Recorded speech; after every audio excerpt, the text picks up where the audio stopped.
السلام علیکم ورحمۃ اللہ وبرکاتہ۔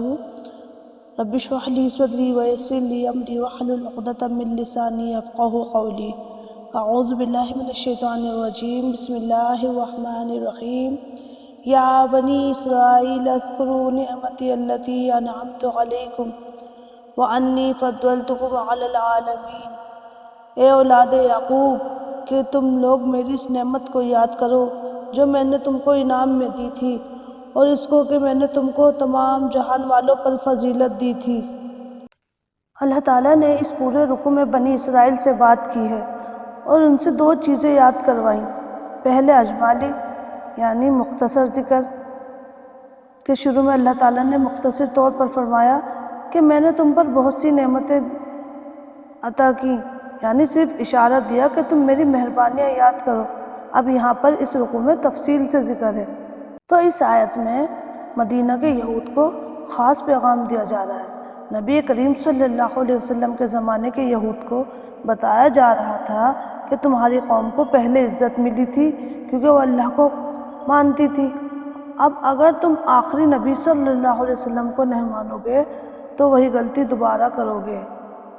تو اس آیت میں اللہ تعالیٰ بنی اسرائیل کو ان کی پرانی نعمتیں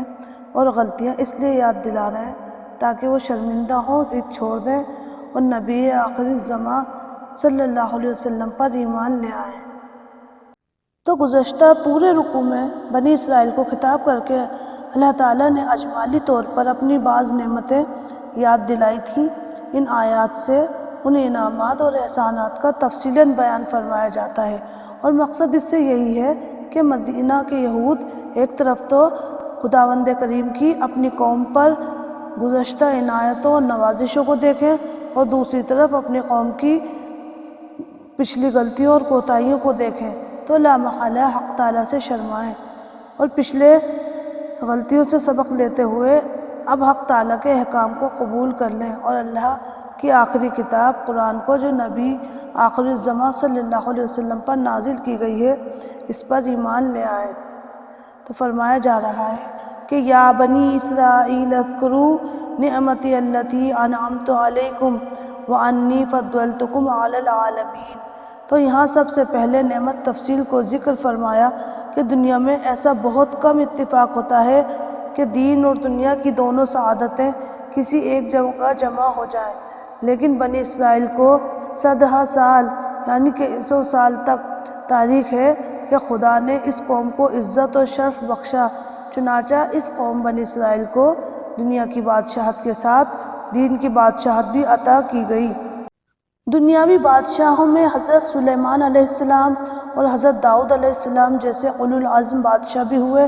اور حضرت یعقوب علیہ السلام سے لے کر حضرت عیسیٰ علیہ السلام تک جو قریب 2000 سال کا زمانہ ہے، اس میں تقریباً 70,000 انبیاء بنی اسرائیل میں مبعوث ہوئے۔ اب جبکہ سید الانبیاء والمرسلین نبی الآخر الزماں محمد رسول اللہ صلی اللہ علیہ وسلم مبعوث ہوئے، تو بنی اسرائیل کو ان کی گزشتہ فضیلت یاد دلا کر اب جدید فضیلت کے یعنی جو نئی فضیلت کے حصول کی دعوت دی جا رہی ہے کہ اگر وہ اپنی پچھلی فضیلت اور شرف و عزت کو باقی رکھنا چاہتے ہیں تو نبی اور آخر الزماں محمد مصطفیٰ صلی اللہ علیہ وسلم پر ایمان لے آئیں اور آپ کی دعوت کو دل سے جان لیں اور قبول کر لیں۔ مگر افسوس کہ بنی اسرائیل نے من حیث القوم حضور صلی اللہ علیہ وسلم کی دعوت کو ٹھکرایا، اور نتیجے میں مغضوب علیہم اور ولدالضالین کے نام سے موسوم ہوئے، اور جو لوگ ایمان لائے وہ خیر الامم کے لقب سے سرفراز ہوئے۔ تو اس آیت میں اللہ تعالیٰ بنی اسرائیل کو ان کی پرانی نعمتیں اور غلطیاں اس لیے یاد دلا رہے ہیں تاکہ وہ شرمندہ ہو جائیں، ضد چھوڑ دیں اور نبی آخر الزماں صلی اللہ علیہ وسلم پر ایمان لے آئیں، کیونکہ عزت اور فضیلت ہمیشہ اطاعت اور ایمان کے ساتھ وابستہ ہوتی ہے، نہ کہ صرف قوم اور نسب کے ساتھ۔ تو بنی اسرائیل نے کیا کیا غلطیاں کی تھیں؟ سب سے پہلی غلطی تو یہ تھی کہ اللہ کی نعمتوں کو بھول گئے تھے کہ اتنی نعمتیں ملنے کے باوجود اللہ کا شکر ادا نہیں کیا۔ دوسری غلطی کہ وعدے توڑے، کہ اللہ سے کیے ہوئے وعدے بار بار توڑتے رہے اور اللہ کے حکموں پر قائم نہ رہے۔ اور تیسری حق کو چھپایا، کہ سچائی جانتے ہوئے بھی اسے چھپایا، خاص طور پر نبی آخر الزماں صلی اللہ علیہ وسلم کی پہچان کے باوجود انکار کیا۔ چوتھی غلطی کہ دین کو دنیا کے بدلے بیچنا، کہ اللہ کی آیات کو معمولی فائدوں، مال اور عزت کے بدلے بدل دیتے تھے۔ اور پانچویں غلطی کیا تھی کہ کتاب پر عمل نہ کرنا، کہ لوگوں کو نیکی کا حکم دیتے مگر خود بھول جاتے۔ اور اسی طرح انہیں یہ بھی حکم دیا گیا تھا کہ وَاسْتَعِینُوا بِالصَّبْرِ وَالصَّلَاةِ، کہ مشکل وقت میں اللہ کی طرف رجوع کرو، صبر اور نماز سے کام لو، لیکن یہ کرنے کے بجائے یہ شکایتیں ہی کرتے رہتے تھے، ناشکری کرتے تھے، اور تکبر اور ضد کے حق واضح ہونے کے بعد بھی انہوں نے ہٹ دھرمی کی وجہ سے اسلام قبول نہ کیا اور نبیوں کی نافرمانی کی، کہ اپنے نبیوں کی بات نہیں مانی، بعض کو جھٹلایا اور بعض کے خلاف سخت رویہ اختیار کیا۔ اللہ تعالیٰ نے جس طرح بنی اسرائیل کو نعمتیں یاد دلائیں، اسی طرح ہم مسلمانوں پر بھی بے شمار نعمتیں ہیں۔ جیسے سب سے پہلے ایمان کی نعمت، کہ سب سے بڑی نعمت ہے کہ اللہ تعالیٰ نے ہمیں اسلام عطا کیا اور صحیح راستہ دکھایا۔ اللہ کی کتاب قرآن مجید جو مکمل ہدایت ہے اور قیامت تک محفوظ ہے۔ پھر ہمیں دنیا کے سب سے آخری اور کامل نبی حضرت محمد صلی اللہ علیہ وسلم کی امت بنایا، جو بہت بڑی عزت ہے۔ اسی طرح اللہ نے ہمیں بہترین امت بنایا جو نیکی کا حکم دیتی ہے اور برائی سے روکتی ہے۔ اسی طرح عبادات کا آسان دین ہمیں دیا کہ نماز، روزہ، زکوٰۃ اور حج جیسے اعمال آسان اور متوازن رکھے، پچھلی امتوں کی طرح ہم پر سختیاں نہیں کی۔ اسی طرح ہم پر ایک انعام یہ ہے کہ توبہ کا دروازہ ہمیشہ ہمیشہ ہمارے لیے کھلا رکھا گیا۔ کتنی بڑی اللہ کی نعمت ہے۔ اور اسی طرح نیت اچھی ہو تو چھوٹے عمل پر بھی اللہ تعالیٰ بڑا اجر دیتے ہیں، یہ اللہ کی خاص رحمت ہے۔ اسی طرح مسلمانوں کو ایک امت بنایا گیا کہ جہاں رنگ، نسل، زبان کسی کی برتری نہیں ہے، سب برابر ہیں اللہ کی نظر میں۔ ہم روز اپنی نمازوں میں اللہ سے دعا کرتے ہیں کہ اہدنا الصراط المستقیم، یعنی اے اللہ ہمیں سیدھا راستہ دکھا۔ یہ انسان کی سب سے بڑی ضرورت ہے، یعنی ہدایت سب سے بڑی ضرورت ہے۔ تو دعا ہم مانگتے ہیں تو اللہ تعالیٰ نے فرمایا کہ ذالک الکتاب لا ریب فیہ، یہ وہ قرآن ہے کہ جس میں کوئی شک نہیں، یعنی یہ ہدایت ہے۔ پھر اللہ تعالیٰ نے مختلف لوگوں کا ذکر کیا، متقین کا، کافروں کو، منافقوں کا، فاسقوں کا، تاکہ ہمیں پتہ چل جائے کہ ہدایت کس کو ملتی ہے اور کس کو نہیں ملتی۔ پھر اللہ تعالیٰ نے بنی اسرائیل کا ذکر کیوں شروع کیا کہ اللہ تعالیٰ بنی اسرائیل کی کہانی ہمیں سنانے کے لیے بیان کر رہے ہیں، کیونکہ انہیں بھی کتاب ملی تھی، انہیں بھی نبی ملے تھے، انہیں بھی ہدایت دی گئی تھی، لیکن انہوں نے کیا کیا؟ سب نعمتیں بھول گئے اپنی ضد کی وجہ سے اور حق کو پہچاننے سے انکار کر دیا، یعنی نبی صلی اللہ علیہ وسلم کو نہیں مانا، یعنی وہ ہدایت ملنے کے باوجود گمراہ ہو گئے۔ تو اس لیے اللہ تعالیٰ مسلمانوں سے فرما رہے ہیں کہ دیکھو اگر تم بھی وہی کام کرو گے تو انجام بھی پھر وہی ہوگا۔ اس لیے ہمیں قرآن کو صرف پڑھنا نہیں بلکہ عمل بھی کرنا ہے، علم کے بعد عمل کرنا ہے، دین کو دنیا پر قربان نہیں کرنا، تکبر اور ضد سے بچنا ہے اور نعمت دین کی قدر کرنی ہے۔ تو یہ جو روز ہم نماز میں کہتے ہیں کہ اہدنا الصراط المستقیم، تو اللہ تعالیٰ نے ہمیں قرآن دیا، پھر بنی اسرائیل کی مثال دے کر بتایا کہ ہدایت مل جانا کافی نہیں، اس پر چلنا بھی ضروری ہے، ورنہ انسان نعمت پا کر بھی محروم رہ جاتا ہے۔ یعنی بنی اسرائیل کا قصہ دراصل ہمارے لیے اصلاح ہے، قیامت کے حساب سے ڈرنے کی دعوت۔ آگے دوسری آیت میں ترہیب یعنی ڈراوا اور دھمکی دی جا رہی ہے اور ارشاد ہوتا ہے کہ وَاتَّقُوا يَوْمًا لَا تَجْزِي نَفْسٌ عَن نَفْسٍ شَيْئًا، یعنی اگر تم اپنی سرکشی اور تعصب سے باز نہ آئے اور اسلام کو قبول نہ کیا اور حضرت صلی اللہ علیہ وسلم پر ایمان لا کر آپ کا اتباع نہ کیا، تو خوب سمجھ رکھو اور ڈرتے رہو کہ ایک دن مرنا ضرور ہے اور مرنے کے بعد قیامت کے دن حساب کے لیے حاضر ہونا ہے، اور اس روز وہاں عذاب الہی کو کوئی شخص کسی طرح دفع نہ کر سکے گا۔ لا تجزی نفس عن نفس شیئا، کوئی کسی کے کام نہ آئے گا، کوئی جان کسی دوسری جان کے کچھ بھی کام نہ آئے گی۔ اور آگے ولا يقبل منها شفاعۃ، اور اس کی کوئی سفارش قبول نہ کی جائے گی کہ سفارش کر کے عذاب معاف کرا سکے۔ اور ولا يؤخذ منها عدل، اور اس سے کوئی بدلہ یا فدیہ نہ لیا جائے گا۔ وَلَا هُمْ يُنصَرُونَ، اور نہ ہی انہیں کوئی مدد دی جائے گی۔ تو اس آیت میں اللہ تعالیٰ بنی اسرائیل کو نصیحت کرتے ہوئے اصل میں پوری انسانیت کو قیامت کی حقیقت سمجھا رہے ہیں کہ بنی اسرائیل یہ سمجھتے تھے